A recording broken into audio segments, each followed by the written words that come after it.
دوستو، مشرق وسطیٰ اس وقت ایک ایسے دہانے پر کھڑا ہے جہاں سے واپسی کا راستہ شاید ختم ہو چکا ہے۔ حال ہی میں ایران کی جانب سے وعدہ صادق 4 کا 54واں مرحلہ شروع کیا گیا تھا، لیکن اس بار معاملہ صرف ڈرونز یا پرانے میزائلوں تک محدود نہیں رہا۔ اس بار تہران نے اپنا وہ تیر نکالا ہے جس سے برسوں سے دنیا کو ڈرایا جا رہا تھا۔ جی ہاں، ہم بات کر رہے ہیں سیجل میزائل کی، جس نے پہلی بار میدان جنگ میں قدم رکھ کر جنگ کی پوری بساط ہی پلٹ دی ہے۔ اسرائیل اور امریکہ کے دفاعی ماہرین جو اب تک ایران کو صرف ڈیٹرنس یا دھمکیوں تک محدود سمجھ رہے تھے، اب وہ ان میزائلوں کے گرنے سے ہونے والے نقصانات کا تخمینہ لگا رہے ہیں۔ اسرائیلی حکام نے خود اعتراف کیا ہے کہ ان میزائلوں نے نہ صرف دفاعی حصار کو نقصان پہنچایا ہے، بلکہ کئی علاقوں میں شدید تباہی اور جانی نقصان بھی ہوا ہے۔ لیکن سوال یہ پیدا ہوتا ہے کہ آخر یہ سیجل میزائل ہے کیا؟ اسے رقص کرنے والا میزائل یا ڈانسنگ میزائل کیوں کہا جاتا ہے؟ اور سب سے اہم بات یہ ہے کہ اس کے میدان میں آنے سے مشرق وسطیٰ کا نقشہ کیسے بدل سکتا ہے۔ سیجل محض ایک دھاتی ڈھانچہ نہیں ہے، بلکہ یہ ایران کی دفاعی صنعت کا شاہکار ہے۔ یہ ایک میڈیم رینج بیلسٹک میزائل ہے، یعنی MRBM، جسے مکمل طور پر ایران میں تیار کیا گیا ہے۔ اس کی سب سے بڑی طاقت اس کا 2 مراحل پر مشتمل سالڈ فیول یا ٹھوس ایندھن والا انجن ہے۔ اگر ہم اس کی رینج کی بات کریں تو یہ تقریباً 2000 کلومیٹر تک مار کر سکتا ہے۔ اس کا مطلب یہ ہے کہ ایران کے کسی بھی کونے سے اگر اسے لانچ کیا جائے تو پورا مشرق وسطیٰ، خاص طور پر اسرائیل، اس کی زد میں ہے۔ 18 میٹر لمبا یہ میزائل جب 23,000 کلو گرام وزن کے ساتھ فضا میں بلند ہوتا ہے تو زمین لرز اٹھتی ہے۔ اس کے وار ہیڈ یعنی دھماکہ خیز مواد لے جانے کی صلاحیت 700 کلو گرام ہے، جو کسی بھی فوجی اڈے یا شہر کو ملبے کا ڈھیر بنانے کے لیے کافی ہے۔ لیکن اس میزائل کی اصل خوبصورتی اس کی رفتار اور نقل و حرکت میں چھپی ہے۔ یہ ایک روڈ موبائل سسٹم ہے، یعنی اسے کسی ایک مخصوص جگہ سے فائر کرنے کی ضرورت نہیں ہے، بلکہ اسے ایک ٹرک پر لاد کر کہیں بھی لے جایا جا سکتا ہے، فائر کیا جا سکتا ہے اور جوابی کارروائی سے پہلے ہی وہاں سے ہٹایا جا سکتا ہے۔ یہیں سے ایک دلچسپ اصطلاح جنم لیتی ہے، دی ڈانسنگ میزائل۔ ماہرین سیجل کو رقص کرنے والا میزائل اس لیے کہتے ہیں کیونکہ یہ فضا میں اپنی سمت بدلنے کی حیرت انگیز صلاحیت رکھتا ہے۔ عام بیلسٹک میزائل ایک مقررہ راستے پر چلتے ہیں جسے دفاعی نظام آسانی سے ٹریک کر کے گرا دیتے ہیں، لیکن سیجل کے ساتھ ایسا نہیں ہے۔ جب یہ فضا میں داخل ہوتا ہے تو یہ اپنی پوزیشن تبدیل کر سکتا ہے۔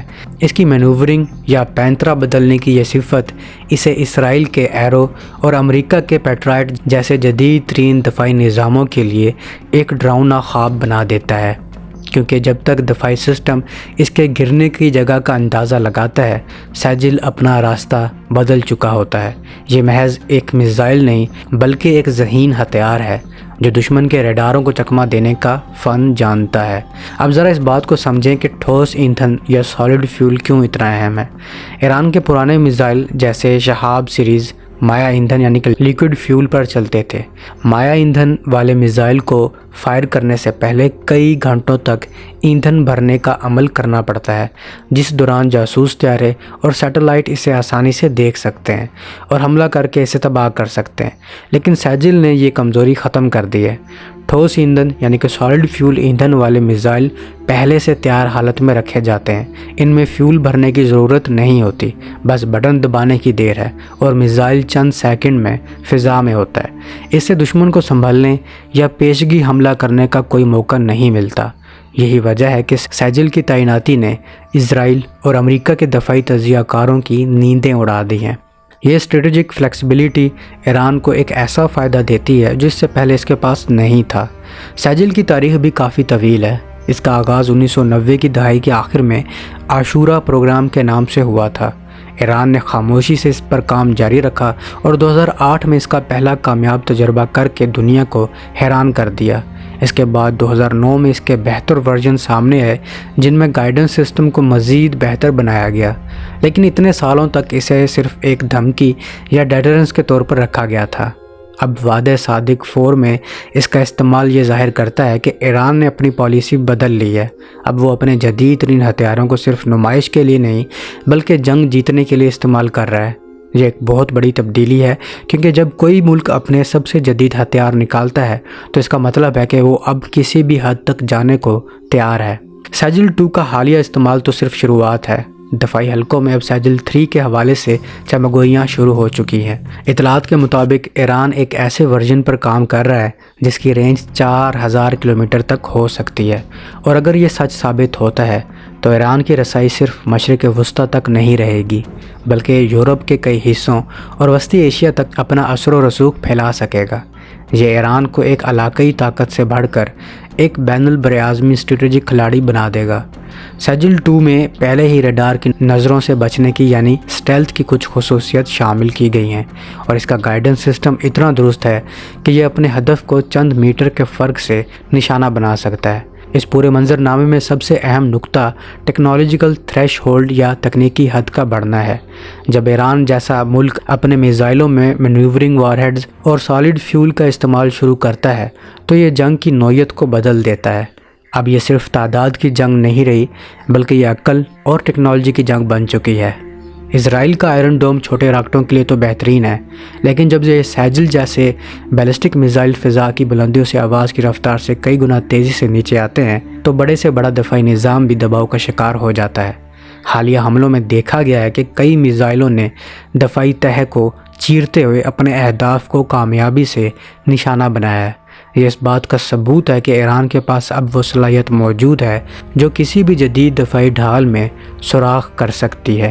ایران کی اس حکمت عملی کا ایک اور پہلو اس کے میزائلوں کی بڑی تعداد ہے۔